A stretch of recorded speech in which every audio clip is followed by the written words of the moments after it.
E vamos em mais uma aula hoje, trabalhando o assunto de radiciação. Sou o professor Roberto da Rocha Miranda e sou professor da Escola Antônio Valmir da Silva. Então vamos lá. Radiciação dos reais, a Irmandade Pitagórica. Houve uma época na Grécia, no século VI a.C., em que um grupo de brilhantes matemáticos e filósofos, conhecidos como os pitagóricos, uma homenagem ao filósofo e matemático grego Pitágoras, fundador dessa irmandade, acreditava que qualquer medida do nosso universo podia ser expressa por meio de um número inteiro, ou por uma razão consciente de dois números inteiros, né? Os pitagóricos acreditavam também que os fenômenos naturais eram governados por leis, e que essas leis podiam ser descritas por equações matemáticas. Acredita-se, por exemplo, a Pitágoras, a descoberta das relações existentes entre as frações numéricas simples e a harmonia da música. Veja o que Pitágoras descobriu. Tocando simplesmente uma corda, temos uma nota musical padrão que é produzida pela vibração da corda inteira. 2. Fixando a mesma corda no ponto correspondente à metade de seu comprimento, ela produzirá, ao ser tocada, uma nota que é uma oitava mais alta do que a harmonia, alta e em harmonia com a nota original. Então você tem uma oitava, né? Que é a metade desse comprimento, né? Você vai fazer a vibração dessa metade aqui. 3. Fixando a mesma corda em pontos correspondentes a 1/3, a 1/4 e a 1/5 do seu comprimento, as notas musicais produzidas são também harmônicas. Aqui você percebe 1/3, né? Aqui você está fixando e fazendo a vibração dessa corda. Da mesma forma, 1/4. Os pitagóricos foram grandes estudiosos das relações existentes entre os números inteiros. Na época, o sistema de numeração utilizado pelos gregos não ajudava muito. Era algo semelhante ao sistema romano de numeração. Para facilitar o manuseio dos números, os pitagóricos usavam formas geométricas para representá-los, fazendo nascer assim algumas categorias de números, cujas nomenclaturas se mantêm até hoje. São atribuídas aos pitagóricos as seguintes nomenclaturas: os números triangulares, você tem aqui, formado a partir de triângulos, né? Você fizer 1, 3, 6 e 10, né? E assim por diante. Aqui você vai interligando, vai transformando em triângulos, né?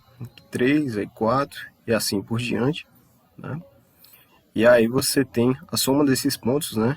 Vai ser a soma desses valores aqui. E aí tem os números de quadrado perfeitos, né? Você percebe também e assim por diante, né? 1, 4, 9, 16, como a gente conhece. E os cubos perfeitos, né? O 1, o 8, 27, 64 e assim por diante. Com essas representações, os pitagóricos descobriram algumas propriedades dos números inteiros. Por exemplo, a soma de n primeiros ímpares positivos é igual a n ao quadrado. Veja, 1 mais 3 mais 5 é 9, e 9 é 3 ao quadrado. 1 mais 3 mais 5 mais 7 é 4 ao quadrado, que é, no caso, 16, né? A soma de dois números triangulares consecutivos nos dá um quadrado perfeito. Então aqui, se você analisar, você pegar 1 mais 2 é 3, né? Aqui é números triangulares, né? Vamos voltar só para vocês entenderem. Os números triangulares são esses, né? E aí a gente, analisando, 1 mais 2 é 3, 1 mais 2 mais 3 é 6, um triangular consecutivo, né?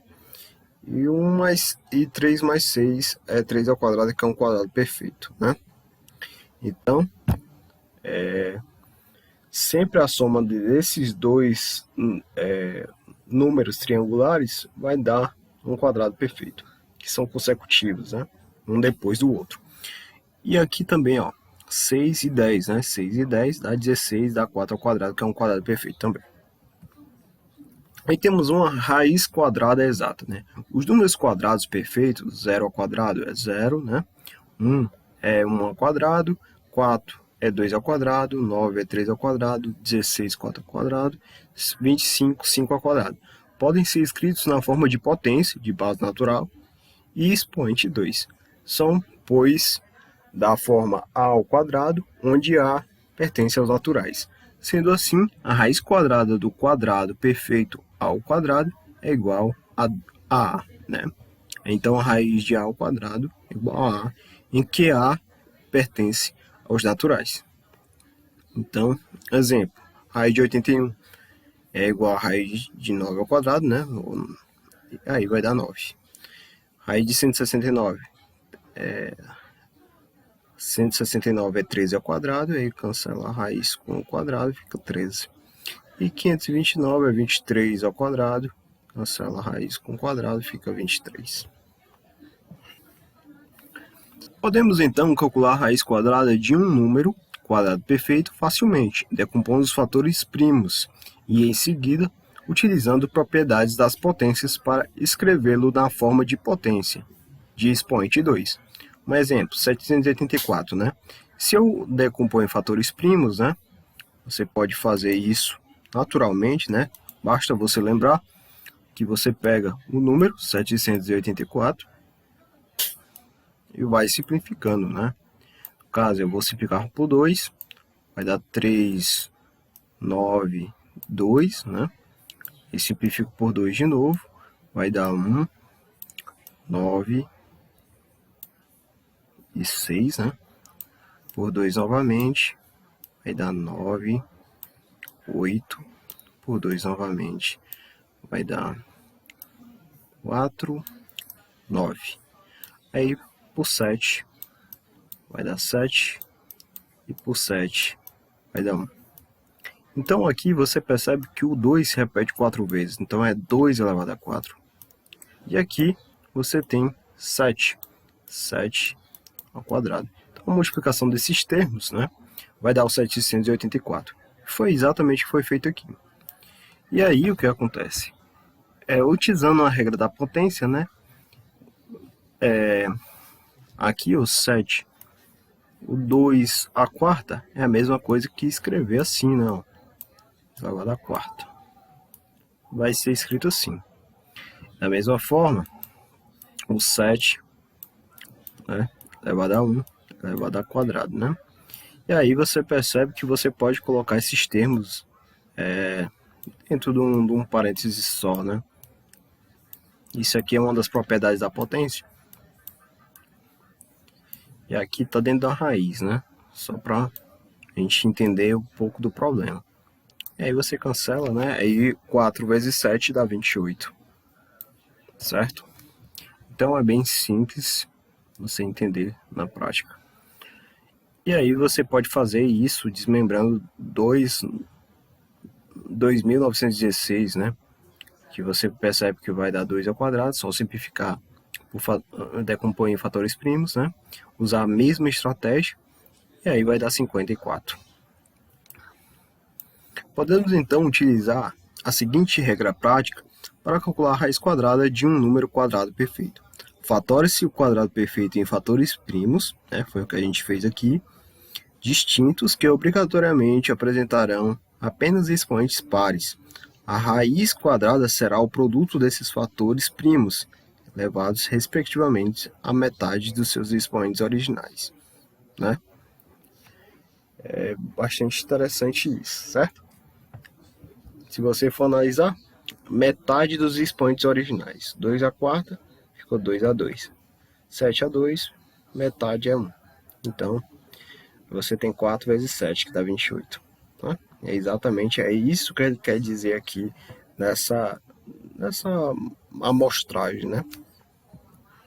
Observação, né? Um cubo perfeito apresenta em sua decomposição, em fatores primos distintos, todos os expoentes múltiplos de 3. Assim, de modo análogo, a raiz quadrada de quadrados perfeitos, podemos calcular a sua raiz cúbica dividindo os expoentes originais por 3. Ó, um exemplo. Raiz cúbica de 1728. Se eu vou decompor, vou achar esse 2 elevado a 6 e 3 elevado a 3. A gente lembra, né, na regra da potência, que esse expoente vai ser dividido por 3, porque é raiz cúbica, e esse expoente vai ser dividido por 3. E aí, 6 dividido por 3 dá 2, e 3 dividido por 3 é 1. Então, aqui vai dar 4 vezes 3, que dá 12. Então, aqui você tem 12 ao cubo, vai ser exatamente 1728. Isso aqui é exatamente a operação inversa, né? Aqui tira a raiz cúbica e passa esse cúbico para o 12. Da mesma forma aqui, ó, posso pegar esse 46.656, decompor em fatores primos, né? Como a gente fez no último slide.